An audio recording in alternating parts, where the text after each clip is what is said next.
Hello and welcome. My name is Helen DeVere, and I want to welcome all teachers, parents, and everyone else who is interested in joining us this week. I'm very excited to be participating in the Mefa International Week presentations in person in Taiwan. I'll be presenting many interesting topics, including the latest studies in child development, classroom Montessori material presentations, and a look at Montessori in the homes and schools in the United States of America. I have been in Montessori for 45 years, first as an early childhood teacher with 3 to 6-year-olds, and later as an elementary teacher with 6 to 9-year-olds. During that time, I designed 2 Montessori schools and directed them, one in California and one in Florida. I have 2 boys who attended Montessori schools, and I now have 4 grandchildren who also have Montessori preschool education. Since 1990, I have been director of an early childhood Montessori training program, where I enjoy teaching eager and dedicated adults to become successful Montessori teachers. The children that I see in their classrooms are one of the main reasons that I still enjoy this work so much. Just as in Dr. Montessori's time, the children bring joy and hope to our lives. Dr. Montessori's understanding of children is still relevant today.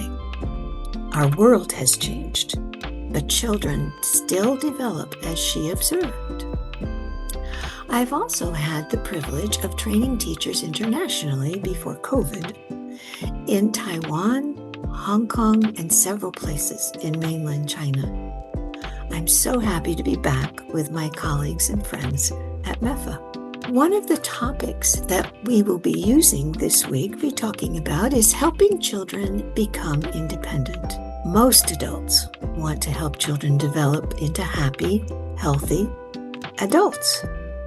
However, many new parents don't understand child development or realize the capabilities and needs of the infant and young child. Research studies are showing that the first 6 years of life are very important to your child's developing brain. During that time, 90% of the child's brain develops. Early experiences determine which neural pathways will be strengthened and which ones will not. Critical brain connections for higher level abilities like problem solving, empathy, and self-control are formed in this critical period between birth and 6 years old. If they're not formed then, it's much more difficult to form them later. So we need consistent, responsive interactions with caregivers, such as talking with the children, playing with them, reading to them a lot. This helps their brain development. Screens, on the other hand, do not allow the brain to develop at its full potential. This period influences long-term health, academic achievement, and the ability to handle stress in later life. We'll discuss many ways to observe your child's development. It's also important that we not do for the child what they can do for themselves, but we have to give them time and an environment that lets them develop naturally at their own pace. Another topic will be what Montessori school life is like in the United States. We'll look at several examples of physical buildings and classrooms. A schedule of the day will be outlined, and there will be pictures and videos of the children at work. We'll talk about how classroom rules allow the child freedom within limits, and how the multi-age classroom is important for each child's development. We'll see how a Montessori classroom allows for a child to explore activities with all his senses, to learn to make choices and decisions on his own, and to gain a sense of responsibility for the environment, for himself, and for his friends. 2 other sessions will address the prepared Montessori teacher, and we'll see how observation is done with no judgment. A Montessori teacher has to prepare herself, not just academically, but spiritually and emotionally.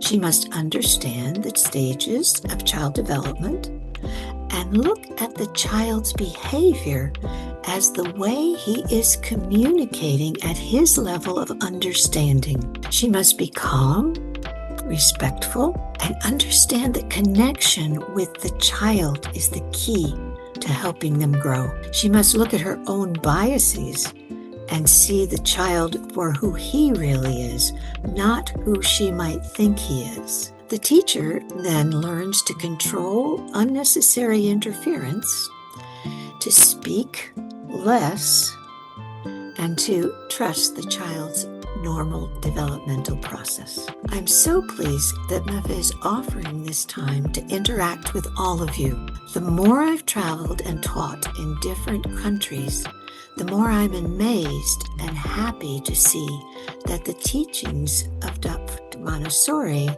are valued in all cultures. The adult learners that I've had in Taiwan and other places in Asia welcome and understand the importance of treating and guiding children in this manner.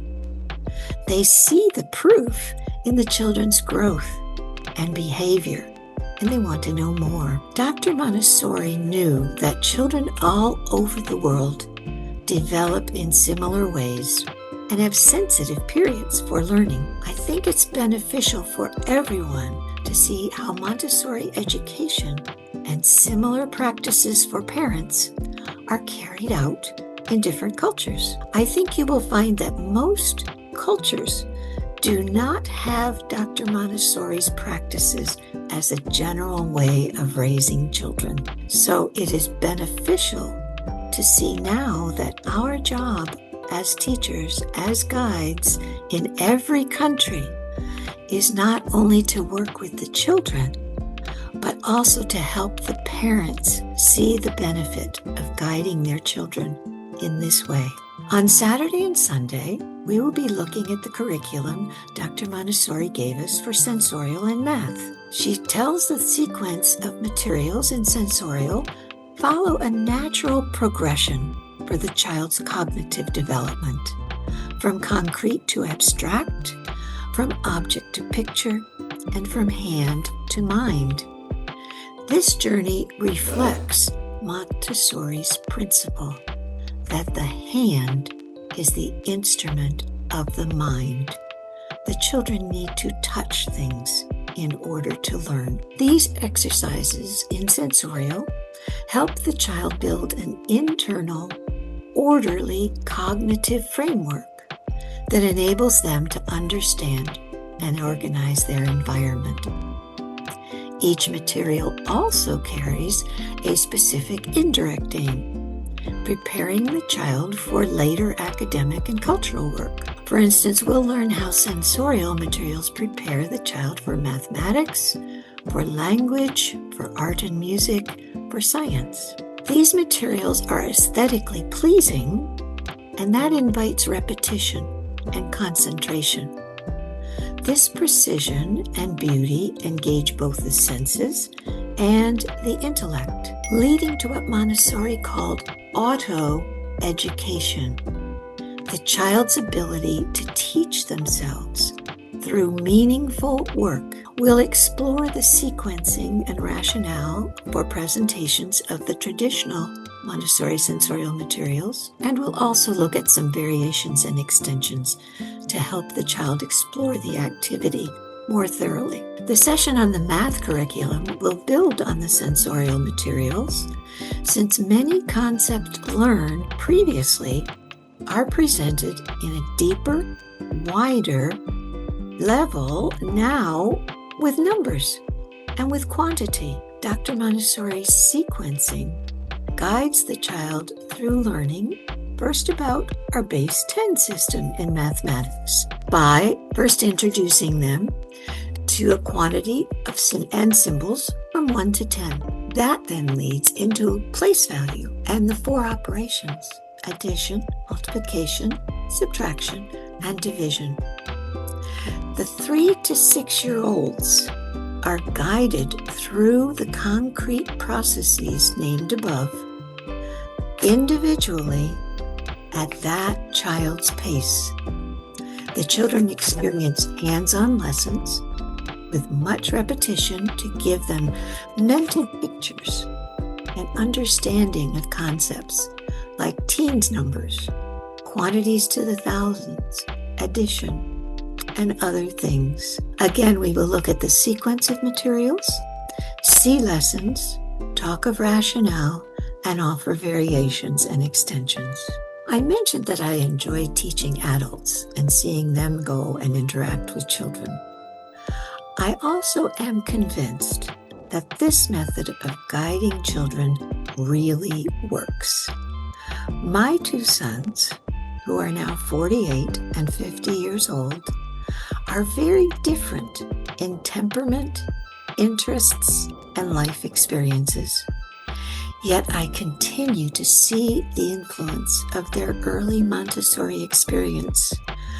Even today, they are kind, independent thinkers, problem solvers, and compassionate with family members and others.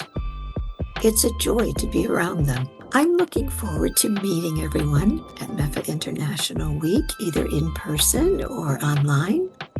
So please come and join the lectures, and we can learn together. Thank you.